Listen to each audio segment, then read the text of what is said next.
तर पहा पब्लिक, हे काही रेल्वे स्टेशनचं प्लॅटफॉर्म नाही, हे एवढी गर्दी कुठे आहे? तर नमस्कार पब्लिक, आपल्याला जायचं होतं शेगाव. मग काय बसलो बसमध्ये, कारण भरपूर दिवस झाले आपण बसमध्ये कधी गेलो नव्हतो. बसमध्ये तर आलो आपण, पण जे कंडक्टर साहेब होते ना, त्यांनी आपल्याकडून अर्धे तिकिटाचे पैसे घेतले, कारण आपण शेगाव जात होतो.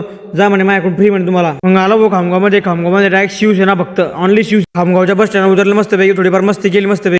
मग पोहोचलो आपण शेगावमध्ये उतरता बरोबर पहिले नाश्ता करून घेतला मस्तपैकी आपण. मग आले आमची गावाची दिंडी, पायी दिंडी मस्तपैकी, आपण बी शामिल होऊन गेलो मस्तपैकी. पाहून घ्या, आपण फक्त 2 किलोमीटर चाललो तरी पण थकून गेले. तर डायरेक्ट 100 किलोमीटर चालून आले. मग किती थकले असतील, मानणं पडेल भाऊ. पण दिंडीवाला ना सलाम आहे डायरेक्ट. मग आल्या भाऊ शेगावच्या नगरीमध्ये मस्तपैकी भाविक भक्त आपले जे दिंडीवाले होते मस्तपैकी दर्शनासाठी तयार झाले. शेगावची जे लाईन आहे दर्शनाची, ते बुलबुलायापेक्षा कमी डायरेक्ट कुठून कोणता रस्ता बाकी सांगता येत नाही. तुम्ही पाहू शकता दर्शनाच्या लाईन मध्ये आपण पुढे आलो. पण पुढे आलो तर काय असं वाटत होतं आपण एखाद्या रेल्वे स्टेशनवर गेले काय.